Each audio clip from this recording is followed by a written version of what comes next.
Hey guys, what's going on? Got a really cool Sorc build today. It's a mana stacker, which focuses all its defenses, damage around stacking mana. The build is incredibly tanky, and it does revolve around the Fractured Crown. To get the Fractured Crown, you actually have to craft this unique. And the way you do that is you have to have a blank Rune Visage, whether it's, you know, white, blue, or yellow, and you need 21 total stat points into the hat, and at least one of those has to have mana, and at least one of those has to have damage to mana before health. And once you get 21 total stats with those two requirements, you use a Rune of Ascendance on this, and it pops this helmet out. It's incredibly rare to get LP on it, but what you're really wanting to look for in this helm is the damage dealt to mana before health mod. Anything else, the higher you can get it, the better. But this is what this whole build focuses around. As you see here, we only have 982 HP currently, and we have no ward, but yet we can tank 500 plus corruption so far with no issues face tanking the bosses of the monoliths. No trouble with any of the dungeons.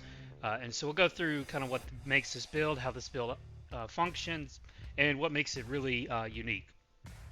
Alright, let's go through the gear first. We've already talked about the helmet a little bit, but if you do get some LP, you're really wanting to make sure you get the mana and damage to mana before health on it. For your amulet, Strong Mind. This did not hit. The elemental resist is not that impactful for this build. You can cap those out without it. Really needed the mana here with the crit strike chance, but I did loot a couple more. Going to be rolling those this evening. For your weapons, Dragorath's Claw. This is where most of your damage comes from. It's where all of your procs come from. Using your mana strike and it casting your Frost Claw, and when Frost Claw procs, it then procs your Lightning Blast, and then based off of that, you're doing all more damage with that. We don't care about the ward. We're not getting ward. The resistance is nice, and of course the spell crit chance impacts your Lightning Blast and your Frost Claw. For your chest, I really want the chest that gives percent mana instead of straight mana. Don't have one yet. You can use your Exalt here of the damage dealt to mana before health. It actually gives you a little bit more, less damage, but it definitely balances out when you use the percent mana on the implicit. For the armor, and you do want mana in here. You want some armor with the crit strike reduction, because you want to get that as close to 100% as possible. For your offhand, it's the Fragment of the Enigma. Again here, minimum two slots. You want to get your mana and crit strike. Frailty is a good spot here. Shred Armor is a good third one here if you do get a 3 LP one. For your belt, use the base that you want. But you definitely need your endurance threshold here. I'm still rolling for an endurance threshold to be the exalted stat. Haven't gotten one yet. And you do want some recovery speed here, and we'll talk about why the recovery and your threshold is so important when we get to the stats. Rings, I would, at minimum, you need to have one opal ring. The coral ring is only here because I rolled endurance threshold. Ideally, you'd want 2 of these here for the cooldown recovery. But you really want int and strength here. Strength's going to boost your armor substantially. Endurance threshold you're going to want as your exalted. And then an endurance for your other suffix. If you can throw a 5th slot in there, grab you to increase lightning damage. These are going to be the exact same for both rings. For your gloves, use the base that you want again here. I like the armor and mana on the arcane bracers, but you still want increased melee attack speed, mana, endurance threshold, endurance, and if you can get a 5th slot, the crit strike is awesome. Boots, use the boots you want.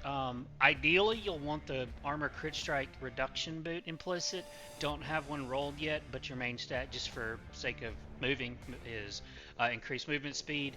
You want your armor again here, cooldown recovery, and then whatever your 5th stat is, you can put in another resist, but you'll want intelligence as your other prefix. And lastly, we have our Stormcarved Testament. This one's awesome. It gives you a lot of mana. You get a neat little totem. You get some lightning pin, and you get a lot of spell lightning damage for your skills. Missed this hit again here on this one. There's no reason to have endurance or increased health regeneration. It does absolutely nothing for you. You'd really want endurance threshold and mana as the bare minimum here.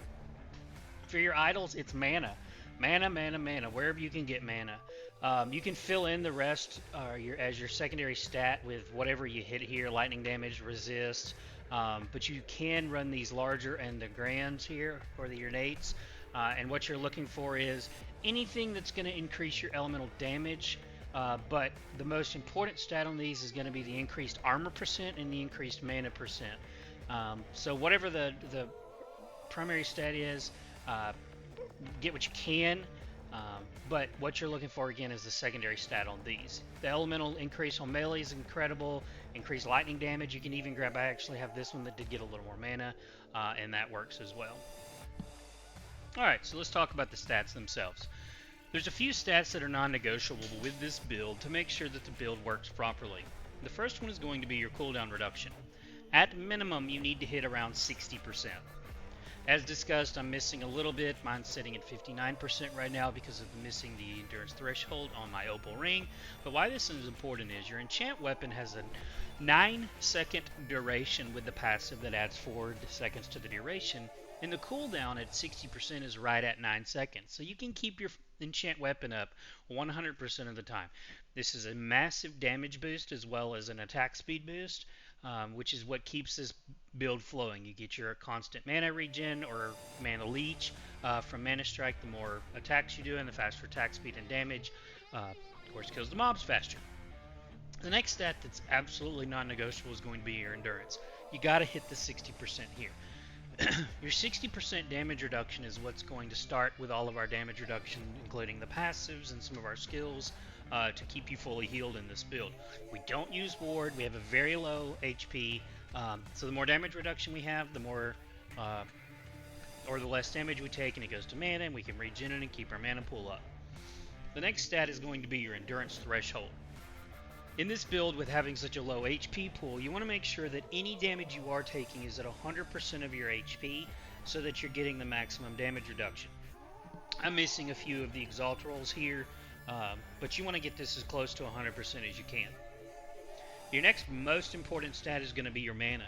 Everything around this build, it's a mana stacker. It all revolves around your maximum mana. I'm missing substantial rolls here on my legendary crafting as well as some exalted rolls. And we're looking at, just as it sits right now, probably 600 to 800 more mana that we're missing from this build currently than when we hit our final stats on this build. Few things that impact your maximum mana. Of course, the more mana you have, the more damage you can take, because 80% of your damage is going to mana. So the more you have, the more damage you can take. The other piece of this is your damage output. Mana Strike scales based off of your maximum mana. So the more you have, the more damage you do. So as you're looking at your total defense stats, there's a few other things you want to take into account. You want to make sure your max resist, that's standard for anyone.